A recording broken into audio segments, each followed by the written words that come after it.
My name's Ed Piskor. They call me Jim Rugg. And I'm Tom Scholey. This is the first time you ever read Sandman by Neil Gaiman and et al., as they say on online when they're trying to save space in the artist section. It is the first time I've read Sandman. It is not the first time I've tried to read Sandman. Interesting. So we'll see how this goes. I've been reading this for a really long time, and I read this stuff before I started getting really into Alan Moore's work. So it's kind of, that usually would be you'd go the other route, in chronological order at least. Yeah, the way I think of this period of Gaiman is like he's trying to tell like fairy stories or something. So he's like Brothers Grimm, Hans Christian Andersen, with a dash of like an Alan Moore. There's I saw it written somewhere years and years ago, somebody saying that Neil Gaiman wants to be the Lord Dunsany of comics. So and Lord Dunsany, he would write these sort of like, I guess like magical realism type stories where there'd be, things would be like a very real, like sort of workaday reality, and then there'd be some like strange supernatural element or a metaphorical element. So check out some stuff by Lord Dunsany. There's been some movie adaptations of his stories. You could start there. Both of those two things resonate with my reading of it. I've been reading, like, I'll read a story a night. It's been, very enjoyable in a lot of ways to read these because they are kind of new to me. The stuff that I tried in the past was later on in the series, which I think this series changes over time. But the fairy tale thing did stand out to me, a certain tone that, I was trying to contextualize these with what I would have been reading. So this is like 1989, beginning of the series.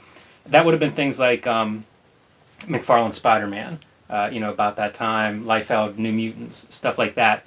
And the tone of these are so different to me. And fairy tale is what I wrote in my notes. So, it feels distinct to me compared to most of the comics that I was familiar with. When I mention fairy tale, I do mean like the OG version. Hansel and Gretel do get eaten, like that version of the fairy tales. It's very goth, very dark. Yeah, there are things I can't totally describe. It's almost atmospheric or timing or something that just has a sense that feels different than a lot of the comics. Goth is like, of course, like a word that's like really attached to this series, and it was one of those things where it came along at the exact right cultural moment. It fed the goth craze, and the goth craze fed it, in the late 80s and early 90s. Like, there's a lot of similarities between this series to me and Doctor Strange, and it's kind of like the way Doctor Strange captured the zeitgeist, like the hippies, the people who were really turned on, like really related to that, and it was like very much of that era. And then this sort of does the same thing in the 90s. If you would have listened to a couple anonymous people from Marvel Comics from around this time, they would have said that their comic Sleepwalker is, quote, Sandman done right. Right. So this is the first time that Neil Gaiman is going to begin a new series. He took over Miracle Man after Alan Moore was finished with that. And he was pitching stuff to Karen Berger a lot before he came to America. She would go over there once a month, meet up with all of the best British talent, poach the best guys to come over and do work for DC Comics. He had many ideas. Swamp Thing stories, Black Orchid, Sandman. He would be following in the tradition of Alan Moore, Grant Morrison, these guys who were like reimagining existing characters that DC had. And Berger was very interested in the Sandman thing. One problem: the Americans don't know who the fuck you are. So Gaiman, Mckean, they put pencil and paintbrush to paper to make the Black Orchid miniseries ahead of time to just introduce the American audience to these creators. That goes over well enough. He gets his chance. He's scared to death of starting off a series, a monthly series where he's required to churn a new script in every 4 to 6 weeks. So instead of using the Wesley Dodds, gas mask crime fighter character, he decides to completely reimagine Sandman as like the Lord of Dreams, a God of Dreams, because with that in place, now you have every culture's interpretation of the Lord of Dreams or how dreams work. You have infinite time and space in order to like play around with the dreamscape scenarios. There are many plays, poems, movies, comic strips that deal with the idea of dreams. So he can pull from all of that material, and if we just jump right into the comic, he's, to use his phrase, throwing up a lot of softballs into the air so that in a crunch, he could grab any of these plot points and spin a yarn. It's a great premise. It's a great premise for a monthly book, given what we know about monthly books and the need to churn out stories, to have variety of length of stories, self-contained things. It's a brilliant premise, and he does, he shows that off well from the get-go. When I think of Sandman as a series and as a vehicle for the creatives involved, I actually don't think of the artists involved at all. There's a lot of the art that I really don't jive with in any way, shape, or form. This book is a vehicle for Neil Gaiman's storytelling and Todd Klein's lettering. It's their book. In these first issues of Sandman, you get but a small glimpse of Todd Klein's prowess. But if you watch Neil Gaiman Masterclass, he talks about when he got Todd Klein to write a different kind of script for a particular character or two. That just filled Gaiman's imagination, knowing that Klein has this extra set of tools, and there will be later stories where there might be 5 or 6 different typefaces in issue, maybe a dozen in some issues, depending. My favorite issues of Sandman are the ones where it's the rare moment where the artist meshes perfectly with the story. I think of Ramadan or the Mike Allred issue about Prez, but it is because it is a rarity within this series. The art does seem to be an ill fit in a lot of it, and not to say that the art's bad, but Sam Keith, the primary artist on the issues we're going to cover, he has said, the quote is something like, he said, "I was Jimi Hendrix playing in the Beatles, and that's why I had to leave." His art, we're not quite where Sandman, in prime Sandman yet in these volumes, but the art, it reminds me of Graham Engels. Sure. Ghastly Graham Engels. So it does fit this idea of okay, we're going to do a horror comic. It's got its appeal, and there's some moments where Sam Keith gets to do his thing.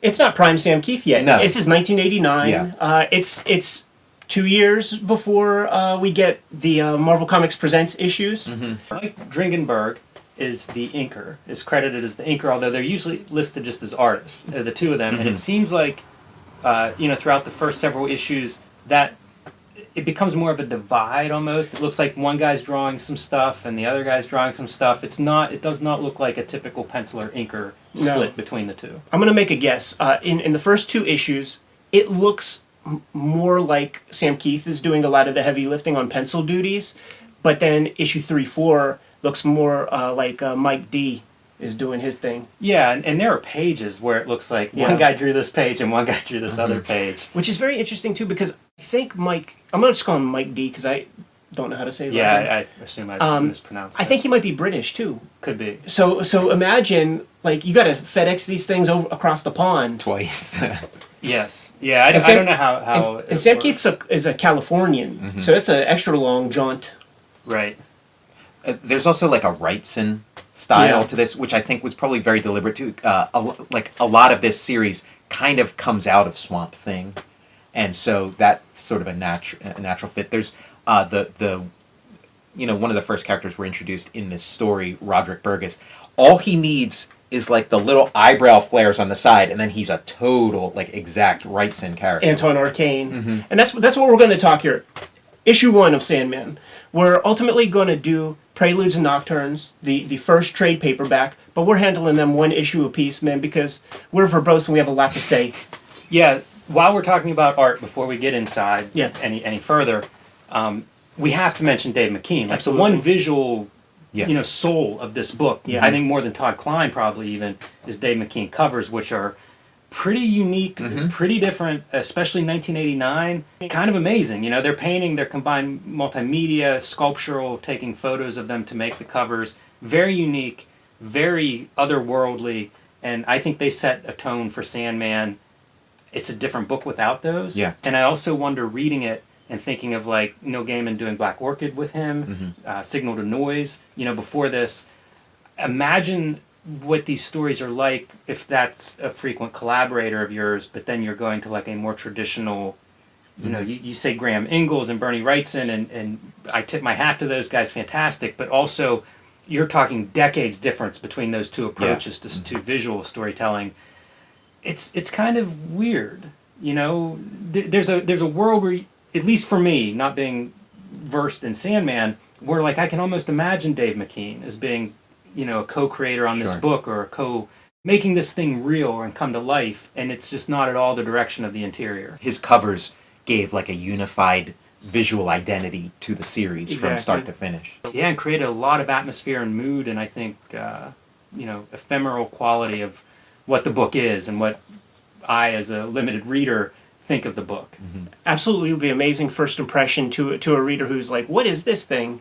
Pick that up, and then you get that scratchy Mike D, Sam Keith. It's a little bit of a letdown too, coming at it now, you know, almost 30 years later and looking back on it, because now comics have kind of embraced and gone in the Dave Mckean direction of like anything goes. Yeah. This story is so different than most comics, especially at that time and what's coming out of Marvel and DC.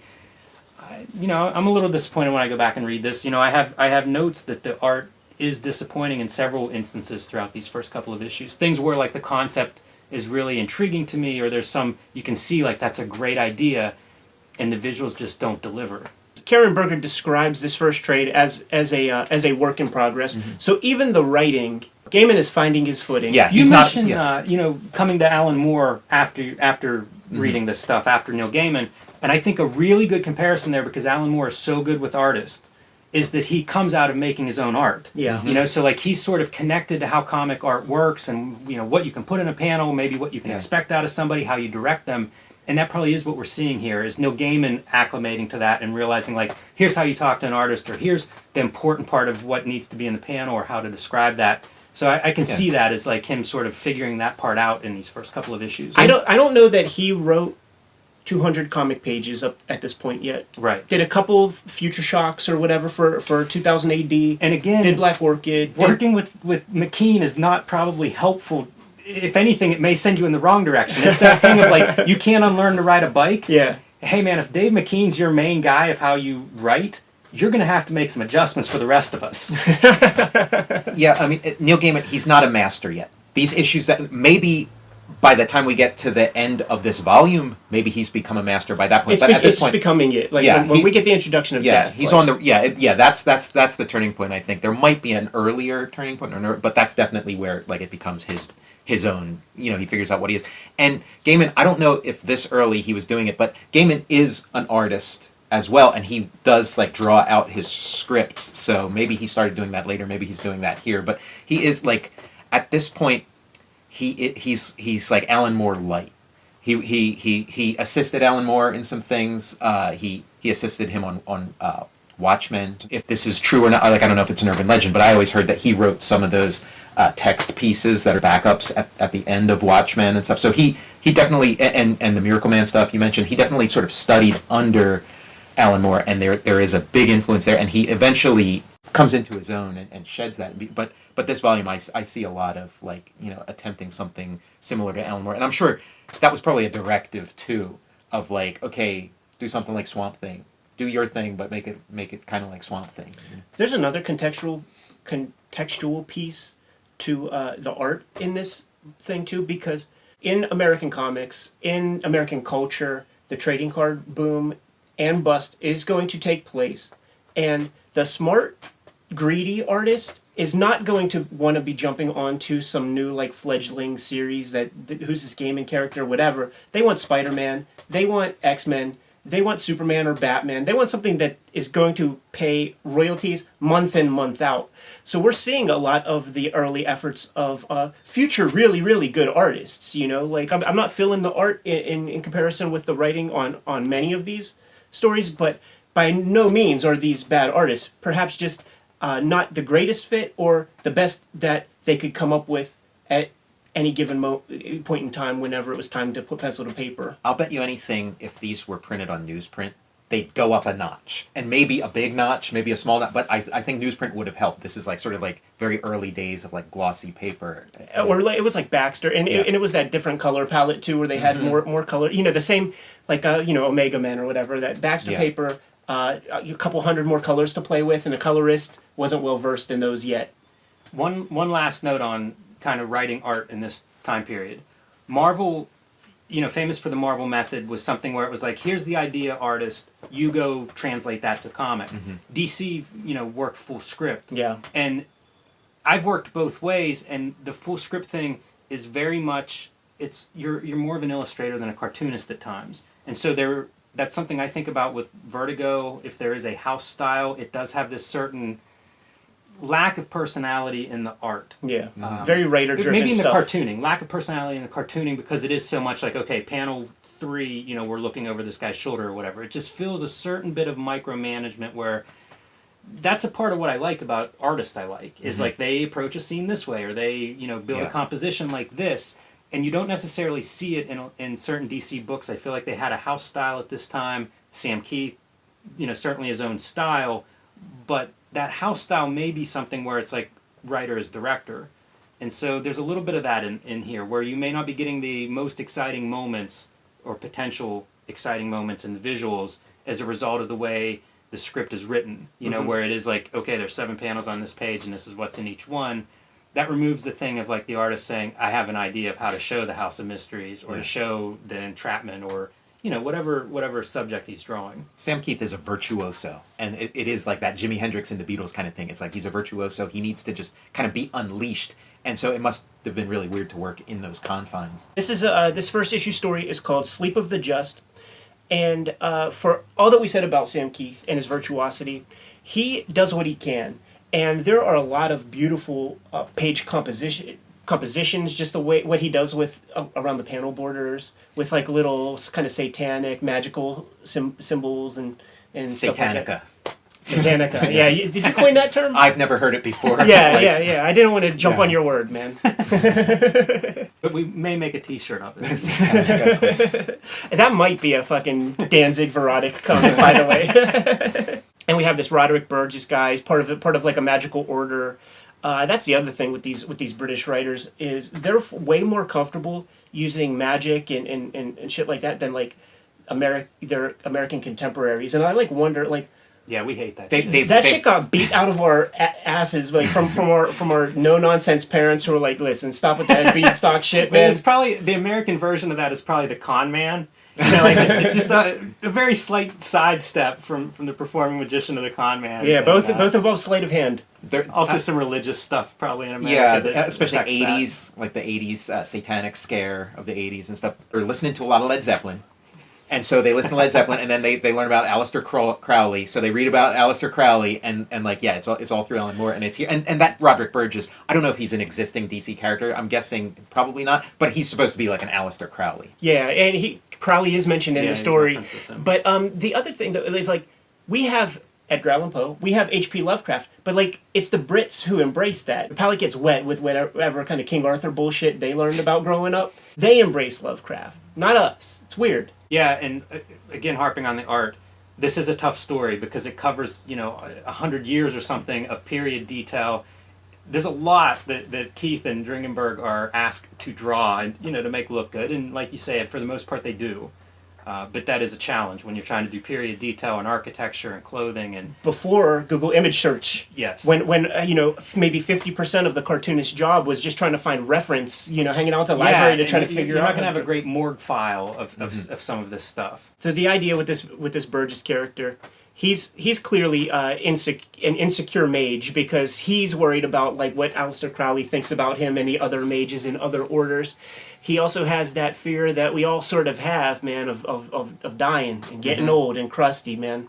So the plan is to do some sort of incantation with the homies and conjure up death, hold that motherfucker hostage, man, so that you now master death. You're the boss of death. Like, imagine the hubris of the person who comes up with that idea, man. This type of mystic, this type of magician is like sort of like an inferior mystic because they want to cling to life so much. They're so terrified of dying, and so they get caught up in this sort of low level stuff and the fear of death. And like a really enlightened mystic would have like, you know, no fear of death, or at least master their own like fear of death. And this is like a very desperate act by an internally desperate man. They do not manifest death, but death's brother, Dream, Morpheus, got a cool ass helmet. Mm-hmm. There's a lot of good design stuff Yeah. in here, man. He shows up, and the orders around. They don't know. Like Burgess knows that it's not the Grim Reaper. Mm-hmm. He's It's disappointed. like this was a failure. You know, Yeah. like everybody else is like blown away, and he's like, we blew it. Yeah. Yeah. He brings a being into the From circle. another He has dimension, trapped yeah. a being from some other world, and he's just like, Small potatoes, not the fish I was looking for. And it's that Daredevil Born Again pose where Yeah. it's like he's in the fetal position, like shot down. You see the fetal position of Dream, and he's got it like very clearly illustrated. There's the helmet, there's the necklace, and there's the pouch. Which it is like this issue kind of sets up like the video game, The quest. Yeah, the quest. Yeah, that we're Final gonna go on. Fantasy. Yeah. Instead of you know the 4 crystals of Final Fantasy that are about the 4 elements, it's like, okay, we're gonna begin a questing manga for, you know, these tools. Yeah. But that's later. The Order, they don't ignore these tools. They make sure to grab those things. And they put him in kind of like a boy in the bubble kind of gimmick, man. And now he's in prison. The Order breaks up after a decade or something, and it's like what Jim said, the story takes place over 2 generations of lifetimes in the 1900s, basically 1916 to 1989 or whatever. Roderick Burgess. his right-hand man takes the pouch and stuff and leaves. Part of the breaking up of that magical order, takes some of the goods and hits the road. And that includes Dream's helmet, visor, and pouch. So those things disappear. As the order kind of falls away, we see Roderick frustrated, getting older. Very upset. Yeah, very upset that the guy took the stuff. Very upset that he's getting older. He's meeting the inevitable, and he's pissed because the whole point of grabbing death was to prevent this from happening. But he goes into the basement and revisits Morpheus, you know, every once in a while, man, and just verbally beats him up. Morpheus is patient Doesn't say anything. He just stares at him. the whole time. Now, when this guy from the Order who takes the pouches, all that stuff, when he splits, he knows that Burgess has like that crystal ball, and can make things happen, can watch you, can observe. In fact, there's a guy, like, in order to get the book, the grimoire, to cast the spell to bring the creature into the world, the guy who like runs that museum starts to second guess himself, and he's being investigated. He commits suicide, writes a suicide note, and describes everything that he did with this Roderick Burgess. Yeah. Upon his death, stabs himself in the stomach, seppuku style, and Burgess is watching in the crystal ball, makes that little suicide note go up in flames, man. And there's a character like we haven't mentioned yet, but like all through this, Roderick Burgess has a son, and Yeah. so when they first create the sort of pentagram circle or whatever to trap Death, his son's there with them, and he's just a little boy, and like he's not allowed to call his dad daddy. He has to call him Magus. You know, all this. So like that tells you the relationship between these two. He like, you know, very They're distant, very serious. very serious. He wants his father's approval, and his father's just not giving it. And so we watch him grow up as his father, you know, becomes decrepit. Yeah, we do follow the trajectory with the helmet and the Sandman tools, with that guy who left the Order, with Burgess's mistress, and because that guy in the Order knows that there's going to be trouble, he trades some of those items for an amulet, an amulet of protection. But then Burgess's mistress disses him and leaves with a couple other pieces. Yeah, Including she leaves, the amulet, including right? the amulet, Including- and Burgess, I guess, has been sort of constantly shooting this guy with like lightning bolts or like magic juju, and it like he's had that protection, but then the second that protection's gone, he just like explodes. That's a good panel. Yeah. Yeah. When those eyeballs explode and all that. Yeah. We should say he trades the helmet to, I think, a demonic To a force of demon, some yeah. sort for protection, which is what the amulet Yeah. is. So Yeah. helmet's gone, amulet's in. Yeah, there's 2 amulets in this story because there's Bag the of amulet. pouch is still Yeah. around. Yeah. There's the amulet that he gets when he trades the helmet away, and then there's Dream's actual amulet, and then there's the magic pouch that has Dream Sand in it.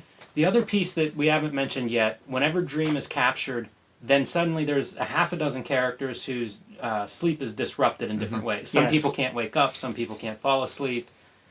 And this carries on throughout his imprisonment to the point of there's a little bit of, I don't want to say subplot, but a panel or two that says, there's like this sleep problem that is sweeping, the population. Yeah, basically everybody's dreaming and sleep is disrupted for this entire period, and in different ways. Some people never wake up from a sleep. Some people can't fall asleep. Some people have hallucinations. Some people's dreams go from being like really, like the little boy who dreams of a castle in the clouds. Now his dreams are just like super boring and have no magic to them, whatever.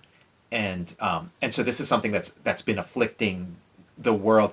And like reading this comic and reading it at an age that I read it, it is like he does a really, like Lovecraft, he does a good job of like making things seem so credible that you're like almost kind of like, was there like a bunch of sleep like are these like actual people who there were news stories written about and these characters. Having read the whole series, it is kind of astounding how many balls he's throwing in the air and knowing what they all amount to. And you do, like he's said that he had vague ideas of what he was going to do or no ideas of what he was going to do with those various balls. But the like balls reading being these characters that are who are like Unity Kincaid is Unity the Kincaid. one Yeah, that comes to mind first. she flowers a lot later on. Like it feels like planned. There's a bit, like this whole, he figured out this whole like decade worth of story. He figured it all out ahead of time, which he concedes that he didn't. But it really, this thing has a nice. I think we see that more and more in these stories as we read them, where it's almost a writer's intuition or something. Yeah. Combined with maybe serial fiction, where it's like, well, you need a certain amount of pieces that you can move around, so you set those up early on. I think we've talked about this with Akira. Probably a little bit with Frank Miller. So I think that's kind of a technique. I think that's what people... And he's certainly an experienced writer, if not an experienced comic book writer. And so I would assume, some of it, as you say, Tom, he did have ideas for, and some of it was like, well, it's a good idea to have these there if I need them. We are about maybe, say, 10 to 15 pages in, and we've introduced maybe like 10 places the story can go with all these little bits that he's putting out there. I often describe people's early work is exciting because it's like you go, hey, this is my chance to do a comic. I'm putting it all in there. I have these ideas I've been carrying around for 20 years. They're getting in this one in case, who knows, maybe I'll never write another comic. And this has that quality of like, man, there are just all these ideas. It may work out ultimately where he does use some of these characters and threads come together and it makes for a nice big story.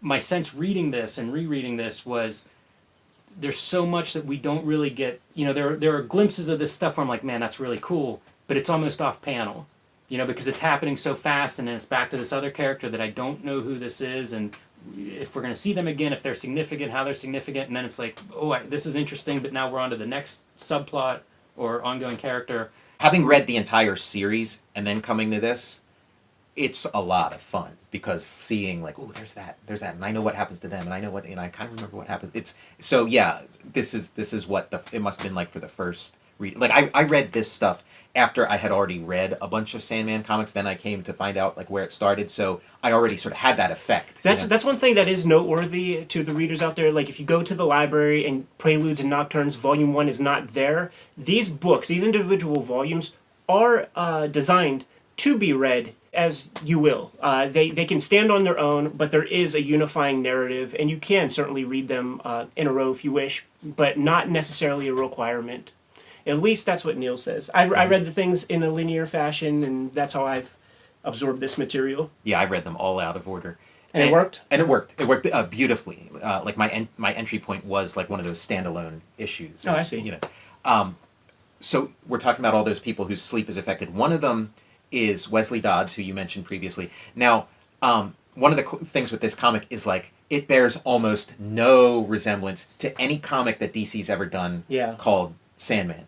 But Wesley Dodds he's like the original Sandman, the guy who wore sort of like a gas mask, and his sleep is interrupted. And there's a line where it says, the universe notices that there's something missing and tries to fill the vacuum. And so he becomes the Sandman and the Lord of Dreams. And so then there's the other, like that mask that he wears is his approximation of that super cool mask that Dream has. Yeah, that was smart. And you know, he got it from a dream. He said, like, it was inspired by a dream.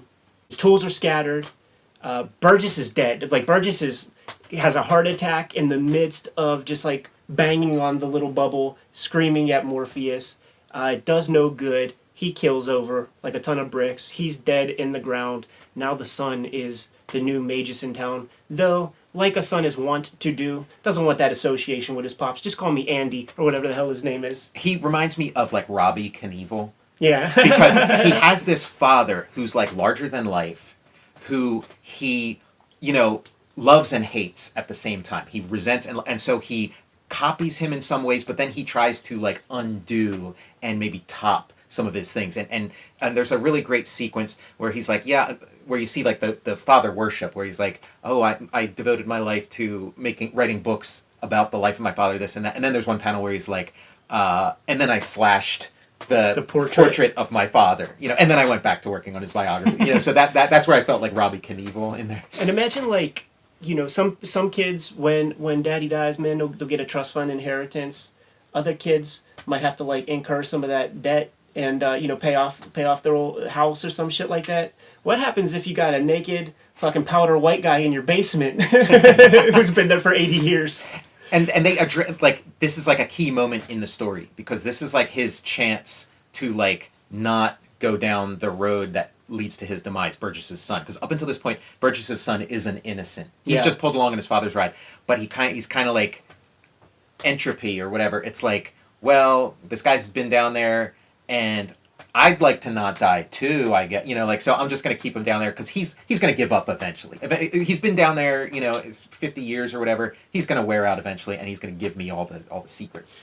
Even still in this first issue where Morpheus might say 15 words, I actually should have counted because there's very little.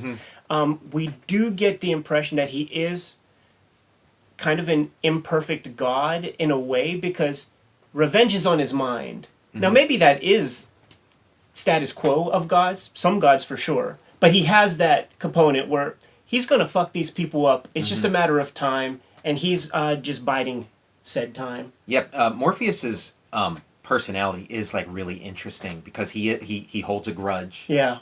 He's depressive. He's moody. But then he's also he's grandiose and I do wonder with this a little bit, like, how much like autobio is in this, where it's sort of like the emblematic of sort of like the moody writer, and especially the moody goth writer who dresses all in black, and you know, I want, like, he's got such a great, like, fully formed personality that's really interesting to watch what happens with. That's a really good choice by Gaiman. You know, all these what would be flaws in a character that could be Superman. It's really good choices. Yeah, I mean, these flaws are what make him interesting as a character, you know, as opposed to these, you know, somebody perfect, somebody that you're meant to maybe see the world through their eyes, but not necessarily identify with struggles because they don't have these obvious flaws. It does seem to fit with a type of god, sort of like the old gods kind of thing, where like retribution is brutal and swift, and like innocents aren't spared either. Young Burgess has guards in place. There have always been guards in place. And young Burgess, he is growing up through the 60s, so he's a kind of a Timothy Leary kind of character where he has like all these disciples, and he makes sure to give them the proper drugs, man, to keep those little fuckers awake for a long time. But then the hippies go away from him. He keeps a few stragglers on the docket, and those guys are responsible for hanging out, kind of guarding the little bubble. One major rule, hard and fast. Don't sleep around this guy. You're going to give him too much energy. One of my favorite sequences in this comic occurs over 4 panels, I believe, and it's whenever the younger Burgess is getting frustrated. You know, his flock have left him. Yeah. He is getting old. He's more desperate to get this immortality if it's possible to get. And we see these panels that it's like 1972, 1976, you know, to show the time, and it's just Dream not saying anything. And I love it. It's and I think there's some inner monologue from Dream, but you see the frustration on the human who's dying across these panels, and Dream is just, he knows Stonewall. He's ahead of, you know, like, there's no way this human is better than him, is going to beat him at this. He lives And on a it's different really scale. good. Yeah, it's really cool. And so his handler then moves the wheelchair, you know, at the end of like this sequence, swings the wheelchair around to take him away. You know, he's frustrated. and it breaks the circle. There's a little tiny line where the powder or the paint or whatever is disrupted from the wheel of the wheelchair. And at that point, that's whenever, I guess, Dream recognizes, I have an opening or an opportunity or something. And that's when he kills over. The guards enter to figure out what's happening, or they fall asleep, or he exerts some will on them. The circle is broken first, and then one of the guards fall asleep. So it's like the two things he needed. He needed two breaks, and so the guard falling asleep allows him access to this guard's dreams. The guard is dreaming about his vacation that's coming up, where he's going to go to the beach, and Dream reaches down and grabs a fistful of like dream sand. He keels over. They open up the cage because he's imprisoned magically with the circle, and then he's imprisoned corporeally with the fishbowl. So they open up the fishbowl, go in, and then he blows the dream sand in their face, and they're both in dreamland. They do a terrible job establishing how he's confined. We only see a good shot of the corporal confinement after all of this happens. That's why I'm sitting here saying, I think this is broken, and then this maybe happens. Mm-hmm. There's never an establishing shot of that physical confinement. We see early on, the ring, like the magical whatever that barrier is, but the physical piece we just see like a corner of, and it's like, well, how is that inside of the circle? Because the circle earlier in the book doesn't seem big enough for this thing. There's some visual stuff there that I was unhappy with. We see like a lot of the early appearances of Dream, like a lot of the sequences when Roderick Burgess is talking to him and stuff. It's like this warped fisheye lens, so it's like you're seeing like from within that fish bowl. You know? So that's like maybe one a visual establishment. He establishes it really well in the writing, but like you said, I think it is only after and again I've read this a bunch of times, so it's kind of, it's kind of cool. I get it. I think it's not handled well visually. I think it's clumsy. What you're saying makes sense. I think it's all there, but it's there and never in a very clear way. And I think that's a limitation of. The kitchen sink is in this first issue, and as a result, things do get like a panel and a half, and then we're on to the next piece. And I thought about that, like decompressed storytelling, which would come to be so popular in the 2000s. This story is very, very different than that. Like this would have been the 8-issue first trade paperback if this book were published in 2002. Totally. He's escaped, and he is in the dreams of young Burgess, who just fell asleep in his master bedroom, and they're having a schmoz, as they would say in pro wrestling parlance, man, a little back and forth, man, cutting promos on one another. And this is where we get the begging off as well from old man Burgess, who's like, oh, come on, please, man, let me be. And like before he enters Burgess's dream, he needs something to eat. He hasn't eaten in like almost 100 years. So he like jumps into somebody else's dream, grabs a little bit from the buffet. Like he's kind of like hopscotching into like different dreams, getting a little bit of what he needs just to kind of, give him his bit of juice. Yeah, gets food, clothes himself next, and then it's payback. Yes. And how does he pay Burgess back, man? Nightmare Everlasting. It's so great. It's really good. Like he has a lot of these like throughout the series, and this one in particular, I think about sometimes at night. I've had a dream where I woke up inside of a dream, and imagine like that going on forever. It's pure torture. It's so perfect because one, you've had this. I've had it. Tom's me too, had, we've all had this. So it's like as soon as it happens, you recognize it. This is not one of those confusing moments of like, well, maybe you needed another panel to establish the setting. This is perfect because it makes sense and you know it instantly. Yeah. Even the description, the word, the Nightmare Everlasting, like it's even clear in that description. Eternal and then waking. we get to see it start to play out a little bit. Some of the dream moment stuff, I just love it. It's sublime. It's such a cool thing where it's like, this is a superhero. This is that like fantasy power. It's all the stuff that I identify as a longtime superhero reader. Like this makes sense to me. And it is kind of a show off of like, look how we can make this work. Like when he's jumping from dreams to dream, when he's gathering pieces, when he's affecting people that way, all of that stuff is really strong to me. And it doesn't require a superhero battle like in the traditional way. Yeah. No, not a punch is thrown. A punch, Right. Yeah, a punch doesn't get thrown for a really long time in this series. It's like an Edgar Allan Poe kind of retribution, and it like stuck with me. Like all the times I've read it. I think about it too, and it's always like it's kind of unfair. He just was picking up after his It dad. feels so good. Yeah. It feels so good. He's in prison for 75 years. You're going to get something from that. On this reading, I was like looking really hard for that because I want this guy to deserve it because it's such a horrible fate. I want him to deserve it, and so I did find okay, yeah, he kind of has his chance here and there, but it is a pretty nasty fate. And you imagine that it's not like he just has a couple nightmares and that, like this is going to be the rest of his life. So it begins with Old Man Burgess putting him in the thing. It ends with the younger Burgess dying after Morpheus escapes. That's issue 1. And then everybody starts waking. Like I think a little bit before That's he true. delivers the retribution, everybody who's been asleep or had their sleep messed up all these years are now starting to wake up. That kid who is now an adult and he's able to see the clouds, the castle made of clouds again, and so the effect of dream being separated from the dream realm is now healed.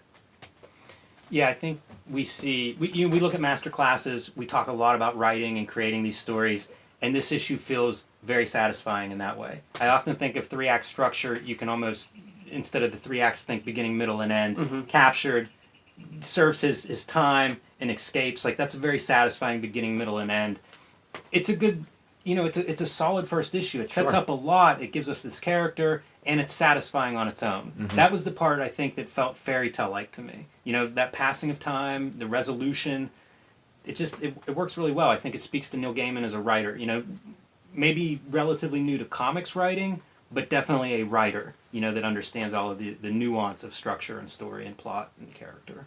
Just because we've been kind of very taking the art to task a lot in this, I just want to highlight a moment that I thought was really good in the art was there's a sequence that shows the passage of time when young Roderick takes over and the hippies have abandoned him, and you have like one big image separated into 3 different panels with him in the center, and in the background you see the fashions change, and to show the difference in fashion from early 70s to mid 70s to like late 70s, early 80s. That's kind of a hard thing to pull. You have to have an eye for that, and I think he does that really well. And some of the art, it's not bad art. No. It's more of a fit Yeah, that I struggle with.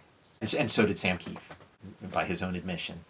That wraps up issue 1 of Preludes and Nocturnes, the very first Gaiman book in the Sandman series. We're going to keep going further down this rabbit hole in future episodes, so you guys can like, subscribe, and follow our YouTube channel. If you hit that bell icon, it'll notify you whenever we have new videos available. You can find Cartoonist Kayfabe merch at our spread shop. There's a link below the video for that. Tom, give them a plug. You can follow me on Twitter at Tom Scholey or on Instagram at Tom_Scholey. All those links are in the description below. We're cartoonists. We got to add to our own bibliography, so we're going to go off and make our own comics. But you guys know what your marching orders are. Read more comics.